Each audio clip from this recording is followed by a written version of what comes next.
how did you learn to take control of the conversation to keep it on track? Like, what does control look like for that? How did I know? Because there wasn't money in my bank account. That's how I knew. And I've talked about with agents. That's always a big indicator. Yeah. And I've talked to agents about it where I've said, well, I guess you'll get hungry enough to make a change, you know?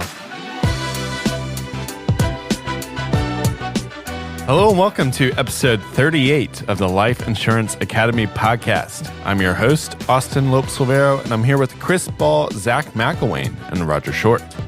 The LIA podcast takes you into the conversations of top producing life insurance agents so that you can level up your business. For episode notes and resources, and to be the first to know about new shows and announcements, visit liapodcast.org/subscribe and follow us on Facebook, Twitter, and Instagram at Life Insure Acad. Well, we're back in the studio today. And this topic actually came out of last episode, some pre-discussion that we had, some feedback that we were giving each other on the podcast and recording of I, as a host, taking control of the recording here, keeping us on topic. And Control the then show. One feedback that you guys gave me was just control it like you would in the home. Like, I need to learn that too. So here we are today. We're talking about this is your home, Austin. This is your home. We're all sitting at the dining room table. We're having a nice conversation. See, that's something I need to learn. So today we'll talk about how to take control in the room or in the home. You got me all mixed up now. How to take control in the home. And first off, what does that even mean, and how does that apply to agents? Why is that even beneficial? From what I've learned as an agent, you can walk into some pretty crazy moments. Yeah. And you kind of have to herd the kittens a little bit. Yeah. And that is a skill that you have to learn in this if you're going to be able to capture the attention and address some of the important things that you have to address in a sit. So that's what we're talking about today. Sometimes it's literally hurting the kittens. Or the squirrels or the chickens. Not figuratively. Sometimes it's literally hurting them. Yes. I did have a similar cat moment, and I sat with a gentleman, and I'm not joking. We were sitting in two chairs in the living room, and there must have been 37 cats. Oh my gosh. I mean, they were, you were afraid to step into a cat. That's what I was afraid of. And in my memory, this is probably wrong, but they all looked at us and meowed at the same time. And it's weird. At like us? Me and the gentleman, you know, that are sitting there. And there's a weird feeling when you're surrounded by that many different species, you know, and you're thinking, if they ever figure this out, like if those cats figure out that they have the numbers, we're in trouble here. But the cats were happy, and I did, Yes, I wrote the application. So let's talk about that. Let's talk, when you enter these crazy situations, how do you keep control, and where does the control start? I'd say the biggest thing on that is identifying what is the stress point in the client. A lot of times these distractions really frustrate the client to the point where they cannot focus. So if the cats become an issue and they're distracted by continuing to take care of them, or it could have been dogs, or it can be children, or it can be literally anything, you have to, as an agent with your experience, decide, is it better for me to sit in this environment and continue to go here, or change something?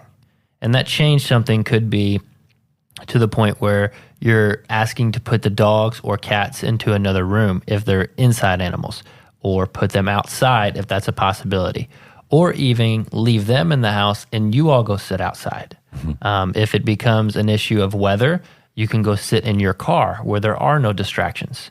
Because when you're talking about generating emotions and going through the real need of the client and really trying to find the plan that's best for them and help them see the value of this and why they need it so much for their family, they can't do that, and they can't connect with you on the level you need to if all these things are happening. I mean, it is absolute chaos. If there's kids running around, I was training a new agent in Louisiana, and we walked into this home, this sweet grandmother, and she's like, I'm not sure if it was a good time. I was like, no big deal. It just takes a few minutes, and we'll get out of your hair. And we go in there, and I was training this new agent, so he was kind of doing it, and I was just kind of the fly on the wall, just kind of going to pick him up if I need to, but I didn't really want to. I just wanted to kind of see how we would navigate this.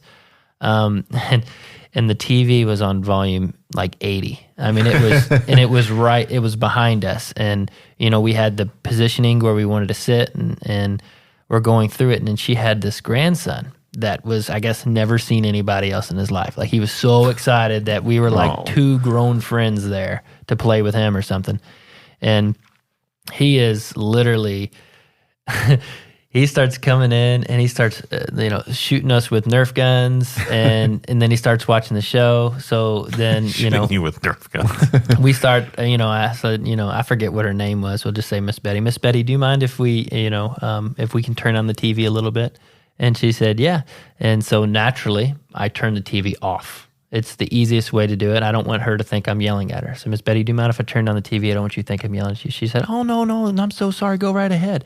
I turn it off. No big deal. And you're turning off because if not, she's like down to 76. It goes from 80 to 76. Right. Yeah. So then we turn and then you just put your hand over her thumb and just keep pushing. That's probably not the control. You literally reach for the remote yourself and you do it. Yeah. Or the TV. That's how you do it. And I've never had any issues with that whatsoever. Right. So then we're going, and this was probably the most distractive sit I've ever been in my life.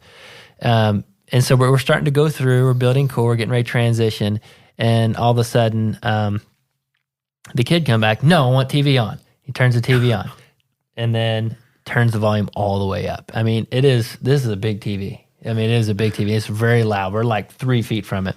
And then, so he starts running to the other room, and then he starts to get wild. And I was like, can we put a movie on for him in another room? Or is there anything? Well, he needs to take a shower anyway, since she has him to go take a shower. He's like 8 or 10 or something. And so he goes to take a shower, and so we thought he was taking a shower, and we kindly turned the TV off again. It wasn't 2 minutes later, he runs out of the bathroom. His hair's wet. He's got a blow dryer in his hand, and then he starts blow drying his grandma while we're sitting there trying to do the presentation. And it was unbelievable. So at this point, she's getting frustrated. She's almost embarrassed at his behavior for us. So we calmed that down, and eventually what we had to do there was the other agent kind of went over there and played with him for a couple minutes. And we were able to have her focused and calm him down. We turned the TV off once again, and then we went in there, and the grandma put on a movie in the other room, and closed the door and asked him to stay in there for just a few minutes. She didn't lock him in or anything. And then we were able to complete the sit and end up with an app. But the things we had to overcome, it was almost like it was comical, man. It was like every distraction you could possibly have was all happening at the same time. And if you all can imagine, we're sitting there going through the presentation, and we're talking about why this is important and who would it impact. She's literally almost in tears, and he's running in here, plugging in the blow dryer and blow drying the back of her head while she's in tears. While she's almost in tears, and it was something. I would imagine that this takes confidence. That you all didn't probably start this way. You all probably didn't start having control. I know with the show. I think some people it's a little easier than others, and there's an understanding. Like if you're, I said this with Susan Scott that I'm a recovering people pleaser, where you start to understand that even in my career, most people are used to being directed, and in their environments, they're used to a certain type of lifestyle. And I guess for us, number one, it's a clear understanding is we're taking them on an emotional journey. And in order to do that, Maury can't be revealing who the father is. Like, in the background. It's not going to work. And we have to have them focused on that emotional journey. And that means that we have to be the director. And that's going to, for some people like me, that took a level of understanding that, number one, that people need directed. Number one, they're used to it. Most of their lives, they've had people directing them. I think it takes patience on the agent as well, because your energy can affect how you resolve this situation or eliminate the distractions. Like if you're anxious and you're frustrated and this and that, well, the client is going to be anxious and frustrated, then it's going to abruptly end. Just it's not a good time. Come back later. If you're calm, it's no big deal, and what you're just relaxed with it because obviously you've been through this and you know the importance of it. I think that really has a big impact on it as well. I would say the number one thing in all of this is to remember to get the sit. That is the goal here, and because you have to get the sit to get the presentation. Right. You have to remember why you're there, and that what you do does matter. Like if you keep that at the forefront of, we can overcome all this because one day there's going to be chaos that we can't control, and that we is the client. Right. That chaos is their family after their loss, and if they can provide this one last kind of piece of control of where we provided this for you to take care of the needs, like that is the ultimate control that you're basically passing on. So that's what I would observe would be why this is so important. Yeah. So number one is get the sit. And regardless if we're getting the sit or dealing with distractions, it takes a mentality of being a creative problem solver. And you can't just say, well, I didn't get the sale because, they weren't paying attention. Or I couldn't get the sale because I couldn't get in the house. Mm-hmm. That's a quick way to get out of business, honestly. Yeah. Whether you're doing a phone appointment or you're doing a door knock, you're going to run into stuff. If you've got to make a decision, you got to deal with it. You got to take control. I was at another home that I went to, and it was a final expense sit. It was a door knock. It wasn't a preset appointment. I couldn't find these people. I finally found their house, and it was kind of tucked in behind, like they had a big property, and they had a chain link fence around it, and a big sign on the chain link fence that says "Beware of dog." And I didn't know if the dog was going to come running around there before I got to the front door. They're not answering the phone. I'm like, I'm going to give up on this lead, or I got to try something. And I just honked the horn. I just honked the horn 2 or 3 times. No dog. Well, if no dog comes when you honk the horn, it's a pretty good chance there's no dog. So I opened the chain link fence. I went up to the door and knocked. And as I'm knocking, I can see through the window beside the door a man meandering through what looked like a little bit of a maze to get to the door. It looked like they had just moved in, and there was boxes everywhere. Well, when he opened the door, I realized this is not boxes everywhere. This is how they live. And the living room is packed with stuff. I mean, literally, there's a pathway that meanders through the living room to get back to the kitchen on the back of the house. And I could see him coming through, and he opened the door, and he cracks it open just, so much. And I'm like, are you Mr. Williams? Yes. Is Miss Williams here? Yes. She had filled out a card looking for some more information. Can I talk to her for a minute? Well, what's this about? Well, she had requested some information about final expense plans. Well, she's got to go to work. She's not available right now. I said, okay, that's okay. I just need her for a second. Can you go get her, please? Well, she's getting ready. I said, I know. I've been trying to find you guys for like the past 3 weeks. I know this is important to her. I just need a moment of her time before she goes to work. That's it. And then I stood there. And then he's like, he shuts the door, and then he meanders back through. And then like 30 seconds later, I see 2 figures appear against the light in the back window that I can see through. And then they're both kind of meandering out. And then she comes, and then he's behind her, and she opens the door. Yes, can I help you? And I said, yeah, you had filled out this. She goes, well, I'm getting ready for work. And I said, well, what time do you have to go to work? She goes, well, I go to work at 4. Well, this was 1. And I said, oh, this will only just take a minute. And she goes, what's it about? I said, it's about the request for information for final expenses. And I said, this will just take a moment. And I wiped my feet. Like this is one of the motions that I do to get into the house. And I said, this will just take a moment. And I wiped my feet. And as I was doing that, she steps through the door and kind of like... and now, blocking you. Yeah, like she steps through the door to come out onto the porch. And there's a front porch. In that moment, I have a decision to make. Like, well, they don't want me to go in. So now I have to make a decision. She wants to go to work. She doesn't really want to have this conversation. I can tell I'm not going in this house. I look to the side, And as I look to the side, there's one lawn chair. There's actually 2 lawn chairs. And it's the old ones with the vinyl straps, kind of those vinyl plastic straps. Mm-hmm. And after a little while, they kind of get like weather rot, and they start to deteriorate a little bit. And like one of the straps was hanging down, and this aluminum, the ones, the folding ones. I know the ones. And so they were sitting there, and I said, "It's okay. We can just sit out here for a minute. I'll just take a few minutes. We'll get this knocked out, and I'll be on my way, and we'll have you to work in plenty of time." And they go, and as I said that, I just walked straight over to the end, and there was a bucket that was upside down on the other end of the porch. And I looked in there was a bucket there, and I looked into the bucket, and there was a sponge in the bottom of the bucket. It was like a 5-gallon white bucket. And I took that bucket and turned it over, and I sat on the bucket. I go, just sit right here, and we can just knock this out. And I sat there, and they looked awkwardly at me as I'm sitting on a bucket on their porch. That's control. And I sat there, and they both came out and sat down with me. And an hour and 10 minutes later, I was writing 2 applications. She was a nurse at the University of Louisville Hospital, and he didn't have any coverage. In fact, it had expired like 8 months ago, and she was concerned about him. She still had some through work, but we ended up getting a policy on both. When I was done, she said, "I want to apologize. We did not treat you very nicely when you came here." She goes, I didn't know what you were here for. She goes, "Had you not just insisted to make this easy for us to sit out here?" She goes, this wouldn't have happened, and this is so important to me. Thank you so much for not putting up with our BS," she said.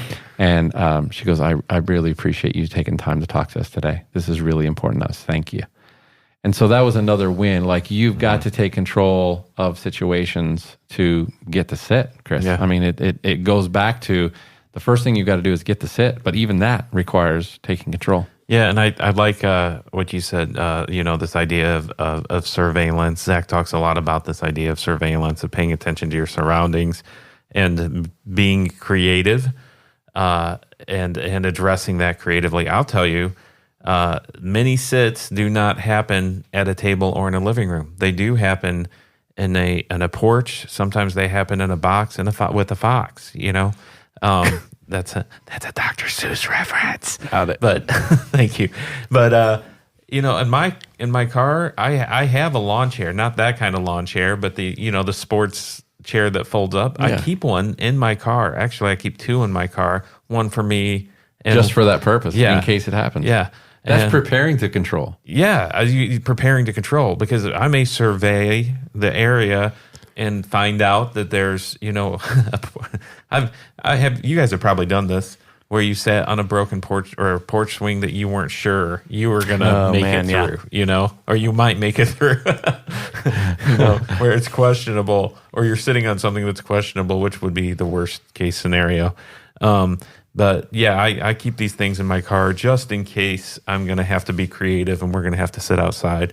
I know, Zach, You've done the Dr. Seuss thing, where you're writing apps in a box or with a fox. Yeah, I've written apps with bears, wolves, no foxes yet. Oh, okay. Deer, bears and wolves. What is that about? Yes, wow, they had real. We need like a wolf sound coming in right here. That's true story. But I think the biggest control factor for me. You're not going to tell us about the wolf? I can't. What are you talking about, dude? Bears and wolves. You can't introduce a wolf on the podcast. Are you selling? Not tell Zach's going to tell us at the Life Insurance Academy conference at some later date. Right, so be there at the conference. I mean, the amount of animals that I've done sits near is unbelievable. It really is. I mean, full circus bears, literally like living wolves, living bears. Like these aren't mounted. Yeah, I got photos of it too. You're lying. I don't even believe you. That's of course you don't have to believe me. But as far as the most important control thing in my career has been so far is understanding where to sit in the home. Because I was a guy that was naturally more reserved. I wasn't, I didn't come into this with a bunch of sales experience. I came into this with a really good mindset and a work ethic. And the connecting, the emotion, all of that it had to develop. So it wasn't from day one. So I wanted to give myself every opportunity, and anything I do, I'm always testing and reverse engineering and trying to figure out what works best, what puts me in the best situation to be successful. And so a lot of the things I started doing was figuring out where to sit, how to generate better emotion, how to connect, eye contact, fluctuation of voice, all of these other control factors. And, one of the main things that I do when I'm in the home is I grab a chair from the kitchen every single time.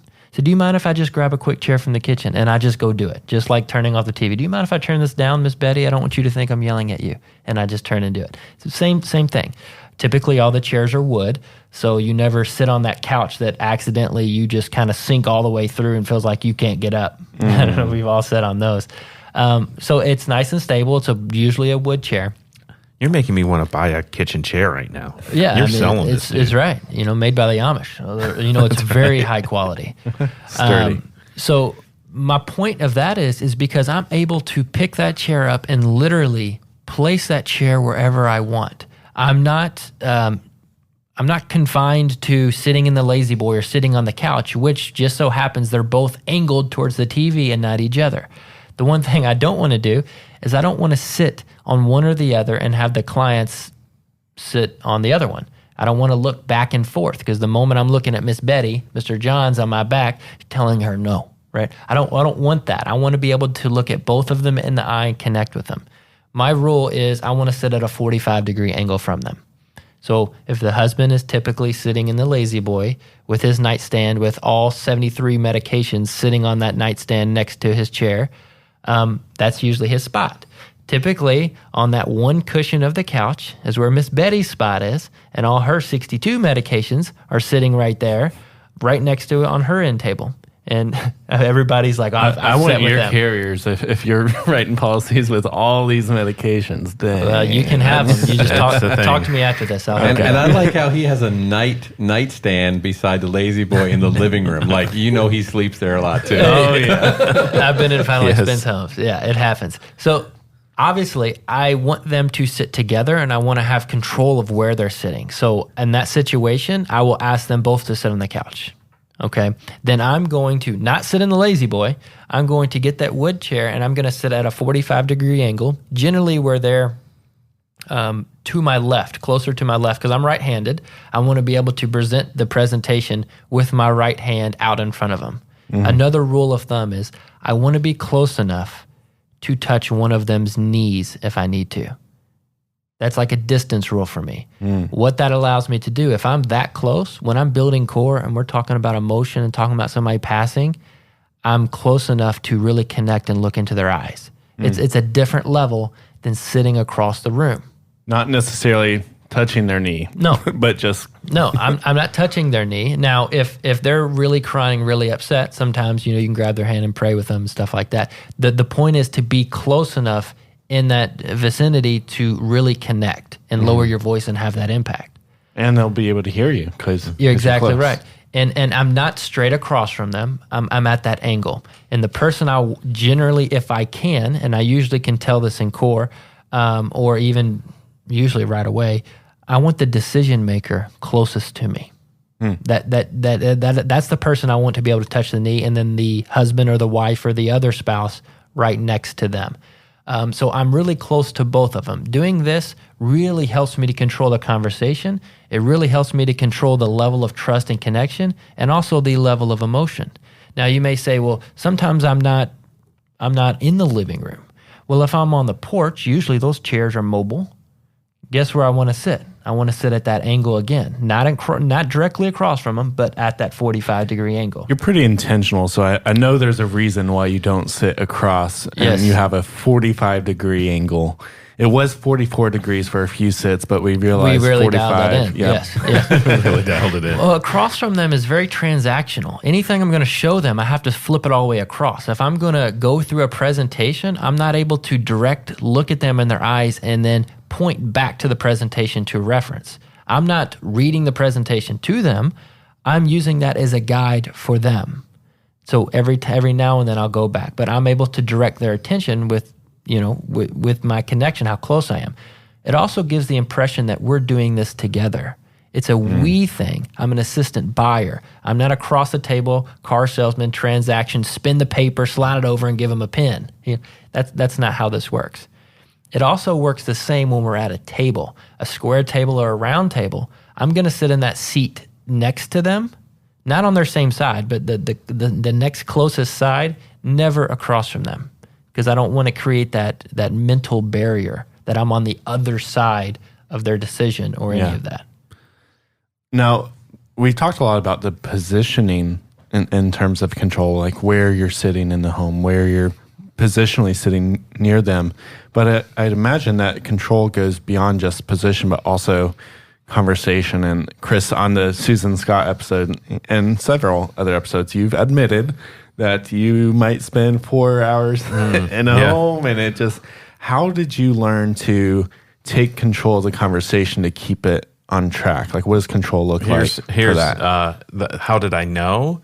Because there wasn't money in my bank account. That's how I knew. And I've talked with agents. That's always a big indicator. Yeah. And I've talked to agents about it where I've said, well, I guess you'll get hungry enough to make a change. That's so what it intense. comes down to. Yeah. Truth. And, you start to realize several things that happen is you're not seeing enough people, and you're not you're getting in the friend zone where it's easy to say no to you. You've lost urgency. You've lost the want, the want and the desire. And now you're just their buddy. Yeah. And we're friends. I know I can call him at any time. He can come back and we can take care of that. Yeah. And because it was fun talking to him, and I'll talk to him again another time, Yeah. So understanding that it's okay to say, Mrs. Jones, I could sit here and talk about your angel figurine. I get excited about angel figurines. I could sit here stuck all day, but I know you got a lot of things to do. So when you were talking earlier, you were telling us how important this was to take care of your family. Like, that's just a simple control statement to get back. Control transition, to get back on track. With a tie down from last episode. Yes. Mm-hmm. So for me, it's a mindset control. I have to think this way, and it's what's led me to success in the sales process, and that is I'm assuming that we are going to move forward with an application. Yeah, my mindset says that from the time I walk in. So my mission is to get there, and so for me, that's a control piece. So when I get down to the end and I'm presenting with the assumption that they're going to choose a plan based on the pre-work I did to get to this point, and I present it as such. I'm not asking for their permission. I'm assuming we're going forward. And there's a difference. There's a difference in your physical posture. There's a difference in your tonal posture. There's a difference in your verbal posture, the way you are wording things. And that is a control piece. If you are moving forward with intentionality to assume the sale, your words are different. It's a significant control piece that most people do not.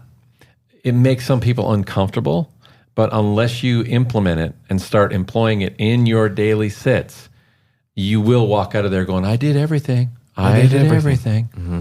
I did everything." Chris, you had a one thought to that. This is the cool thing about that, Roger, is you are like the people who have trouble implementing the action problem-solving piece to this. Like, that's what you're doing. You're solving problems. Mm-hmm.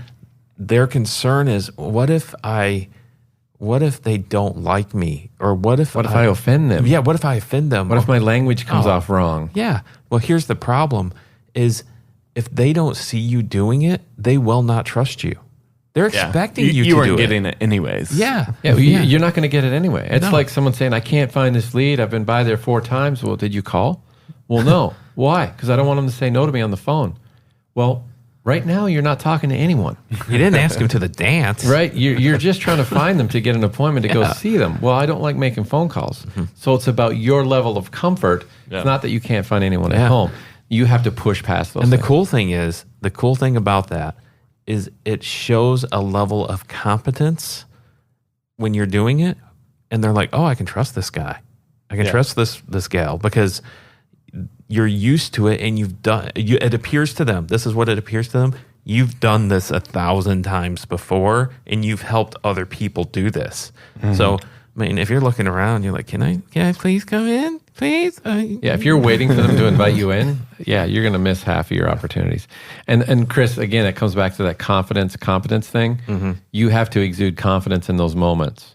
Yeah. Confidence is an emotional and a selling posture that you have to demonstrate. That leads to competence and a feeling of trust on your client's part. There was a meeting that I had with it was a mortgage protection lead, and was an appointment. Set the appointment, and I had a new agent or a prospective agent that was riding along with us, was checking out our business, and went to do the appointment, knocked on the door. Nice home, and it was an older home, so it was probably a refinance or someone purchasing an older home. Knocked on the door, and a lady came out, and she was just in a pair of shorts, workout shorts, and a t-shirt, and she was like, "Oh, we totally forgot you were coming. We had some friends show up last night, and we ended up staying up real late, and they ended up staying over." And, so she's looking to get out of the appointment. And I'm like, I want this sit. I've got someone with me, like we're doing ride along today. And like this was a scheduled appointment. And I said, well, it's no big deal. I said, it'll only just take a few moments. They go, well, they're just kind of in there getting some food right now. And now I have a decision to make again. First of all, I don't know where the husband is. And two of them's names are on the card.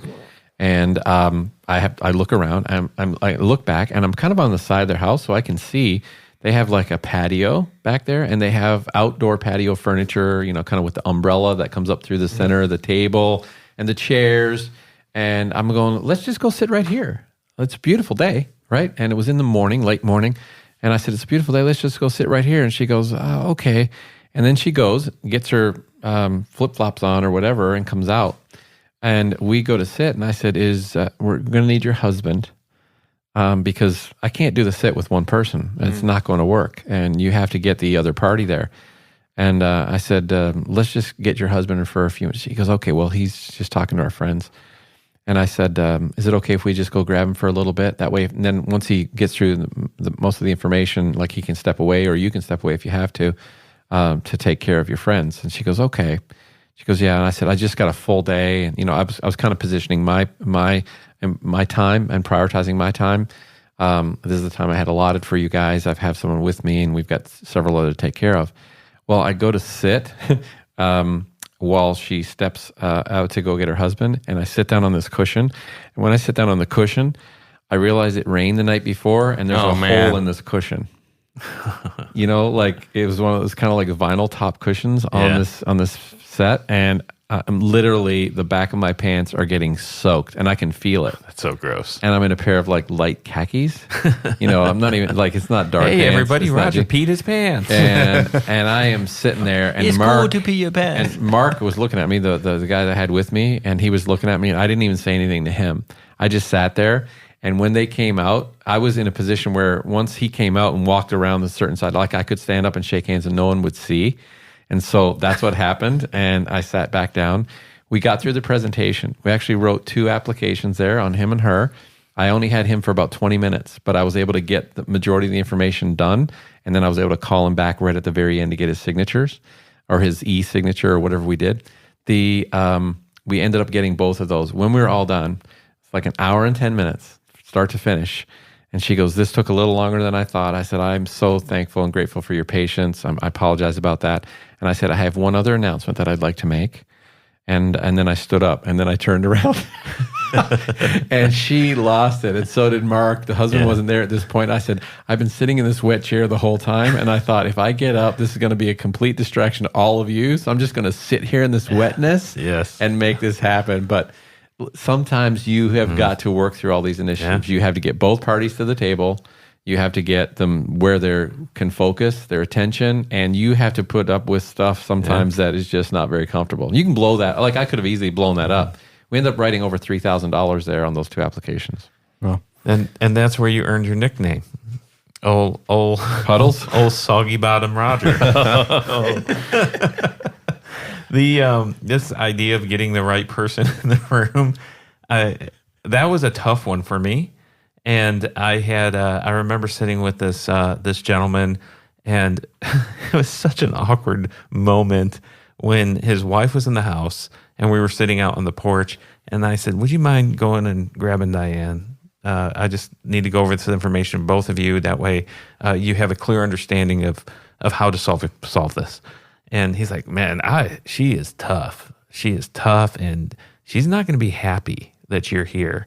And I'm like, I can deal with it. I've had people who were happy with me, and by the way, she's gonna love me, so not a big deal. Go ahead and go grab her. Push back again, man. And I was getting a little scared about this lady, and what I was in for. Thinking the trenchables coming. And I said, just go grab her. Just go grab her. I've got to take a look at this. Is kind of my cheat a little bit. I'm going to take a look at a couple of things, but go ahead and go grab her. And then I just start rummaging through my bag, like I'm done. You pull out your Game Boy and start. Yeah, I'm done. I'm not talking about it anymore, and so he's like, Game Boy. He's like, whoa, and he gets up and he disappears for a while, and it's taken longer than I expected. And John and Diane come out and, hey, how you doing? The nicest lady in the world. So nice. I couldn't figure out what he was talking about. And yes, I wrote the applications for both of them. And, this comes down to some basic principles. Number one, get the sit no matter what. And I know this feeling for new agents when they're getting started, and they won't want to admit this, but sometimes you don't want to get the sit. Isn't that a strange thing?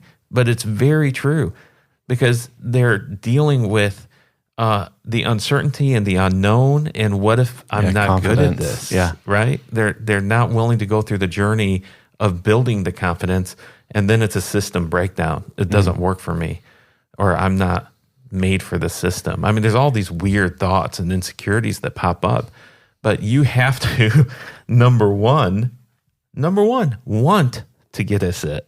Number one. Yes.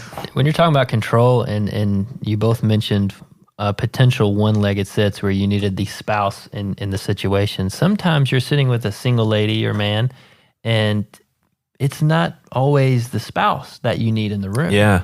A lot of times it could be the daughter or the sister or somebody that... The longtime boyfriend that, the they domestic hardly partner. talk about. Yeah, I mean, and you start uncovering this while you're building trust with the client of who these people and their family are, and kind of what their importance is, and you start to realize that, wow, this daughter is going to be really important when it comes to this decision. It's her daughter's house, the daughter looks over everything. Well, the number one thing I want to do is I want to get that daughter sitting here with us, because at the end of the day, no matter what we do, we're not doing it for the people we're sitting with. We're doing it for the people or the names that are on that beneficiary line. Most likely it's going to be the daughter. So I want to make sure, if I'm in a situation where, and I've been to the end more times than not, where I got to talk to my daughter about it, and then guess what happens, Chris? She talks to her daughter and she goes, well, this guy stopped by today. He said I can get some burial insurance, and $10,000 would be 62 something. It was like 62.52, something like that. And no, Mom, I saw it on TV. You can get it a lot cheaper than that. We can definitely find that for probably about 20 or 30. You don't need that. Yeah. But that's what they hear. That's the information that's translated, which her mom didn't really do a good presentation for the daughter. Well, she's not trained. We haven't trained her mom yet. We didn't. I mean, that's on us, guys. We need to do a better job. But we have to know that, and that's I've been burned with that. Oh, yeah. And so the moment, a big control moment when getting the right people in the room is the decision maker, and a lot of times that's not your client or the influencer. Get that daughter to sit with you, so when you walk through and you find the need, you can ask the daughter those emotional questions. Now, if your mom passed away today without any coverage in place, how would you handle that? Where would you get the money? What would you do? Dude, that is powerful when they're hearing that person say it and not you guessing. Yeah. What do you think they How would say? that affect your kids? Miss Betty, did you know that would impact your grandkids at that level? Like, holy crap. Like, now they understand the need, they understand the value, the 5 real reasons: trust, need, want, urgency, and money. And then guess what? Even if you get the excuse of, oh, I can't afford it, guess who's going to help them pay for it? That daughter is. Yep. Because that daughter's paying for it anyway, if she one doesn't way or have another. It. Right. One control thing that you've mentioned on a previous episode is, let's say you do get to the end and you realize that the daughter is, an important figure and she wasn't there for the presentation. is The I've heard invisible in this, woman, the invisible beneficiary. Yeah, I right. don't know. I've heard you say, let's get your daughter on the phone, and would you just hand me the phone, or can we put it on speaker so that way I can talk to her? And so you take the control away from 10,000 for 62, and you're able to start the process on the phone. I had a that specific scenario, and when you have a death claim, it changes everything. And I think I've shared the micro version of this, but this is the more detailed. But sat with this wonderful woman and super nice, and then I found out at the end, due to my poor awareness, that she did not have a bank account. And we have to set it up to be paid once a month through the bank. And she, I said, well, we can. Who's helping you? Like, how do you pay your rent or all this stuff? Yeah. Her daughter helps her. She lives with her. We were in the area for a limited time. Her daughter was at work, and the only option was to call her daughter while she was at work. Otherwise, she was going to talk to her daughter, and the insurance man stopped by, and whatever. There's no connection. And we call her daughter, and it was not a fun conversation. Connected her to the state website where she could look at my license. She heard from her mom on speakerphone why it was so important, and she really wanted it. Anyway, ended up writing the application. The daughter reluctantly gave me the banking information. 6 months later, her mom was killed in a drunk driving accident. Wow. 6 months. And had a conversation with the daughter about the death benefit, and she was so thankful that we had that conversation. And the desire to get to sit and serve that client mattered. It really mattered, and to take control, because if I just left it in her hands, I mean, Zach's exactly right. I mean, that conversation could go 1,000 ways. You know, some guy stopped by and talked about Drew Carey stopped by. Oh yeah, Drew Carey. 999 of those ways don't Give go me his in your bank favor. account. Yeah. Do you want me to get insurance or not? No, not really, Mom. Because I'll take care of it. yeah, I'll take care of it. Oh my gosh, man. What an objection! Yeah. Yeah, that's But $12,000. you're not even there to fight the objections. It's her mom and her daughter. Are there any other like control moments beyond the physicalness? Like things to say. I know in a previous episode we talked about some control statements. But I think one question a lot of agents might have is, well, they started talking and I didn't want to interrupt them. And that's a question I would have. Like, how do you interrupt people politely, I guess would be the word? I would say it's that comes down to talkers, people who enjoy telling stories, man, storytellers. And they're fun to sit with a lot of times because you can get wrapped up. But a lot of times they're pulling that string many times where they're telling the story time after time after time. More stories. Like, my goodness, there's a lot of stories here. Where, I mean, for me, I put a value on, I know it's easy to put a value on your time. A lot of times we need to do that. In these scenarios, I put a value on their time where I'm going to say, man, I could sit here and talk about your motorcycles all day, but I know you got a lot of things to get to. Now, when we talked about this, I'm getting back to it and pulling the reins back a little bit on that. So, or like, I'd love to hear that story in a little bit. Let's take care of this. And then once we got that taken care of, we can kick back and, share some you have to stories. be careful with that. I mean, that what you said there, Austin, I would use that if it's like the sixth story I've already listened to. But we have to remember the importance of building that core and having that relationship. But more than anything, on the last episode we talked about was tie downs, like interjecting the tie down, listening to what they're saying, and then getting them to agree. Wow, all the things that you've done with your family, the vacations, really lets me know that you really care about them.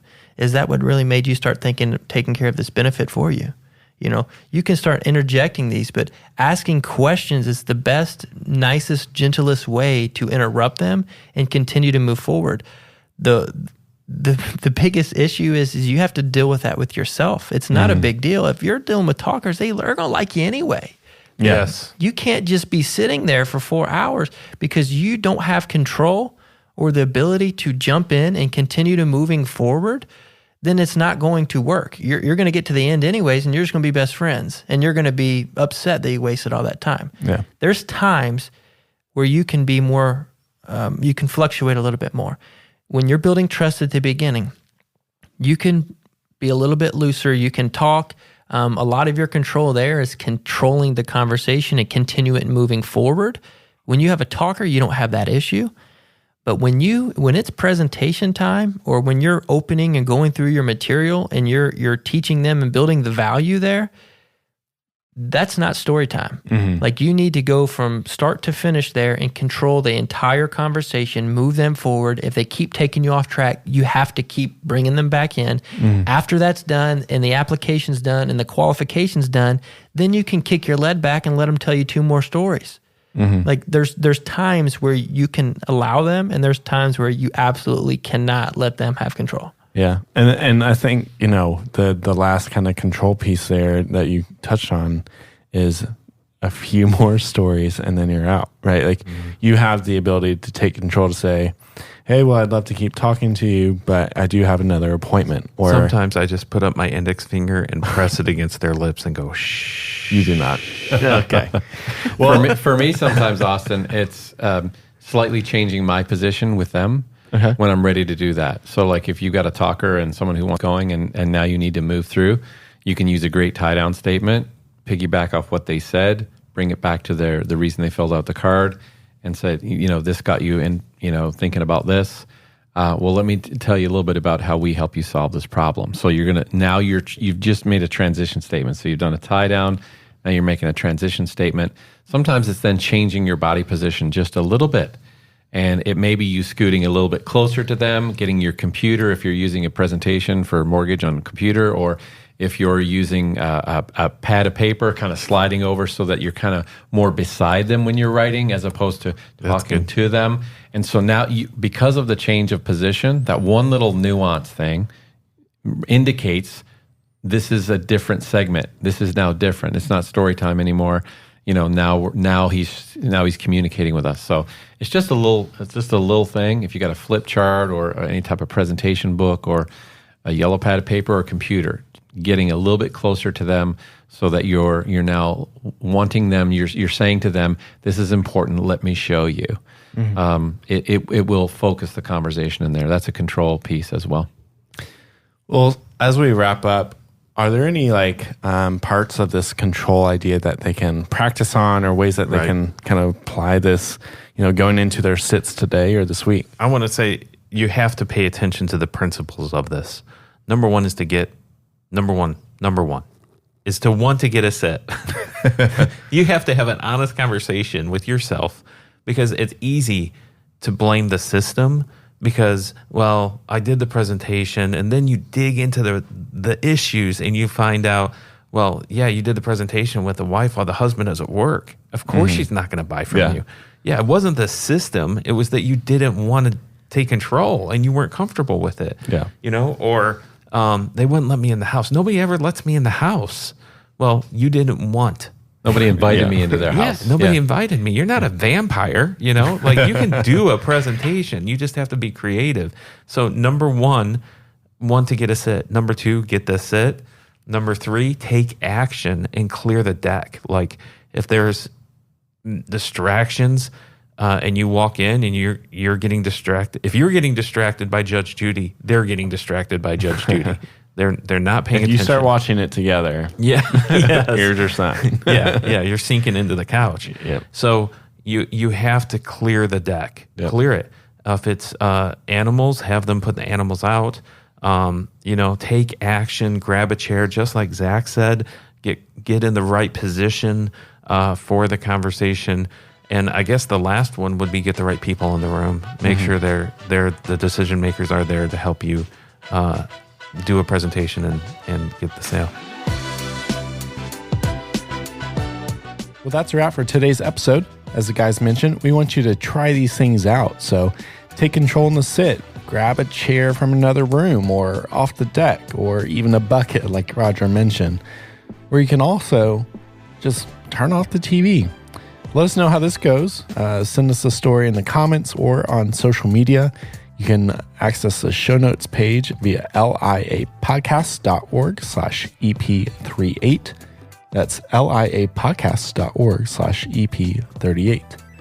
As always, thanks so much for listening to the Life Insurance Academy podcast. If you enjoyed this podcast, make sure to subscribe wherever you're listening, rate us 5 stars, and follow us on Facebook, Twitter, and Instagram at Life Insure Acad. The Life Insurance Academy podcast is hosted, edited, and mixed by me, Austin Lopes-Rivero. This episode was produced by Chris Ball, Zach McWayne, and myself. Our theme song is by Flashing Lights. We'll catch you on another episode. Until then, stay safe and go be a difference maker.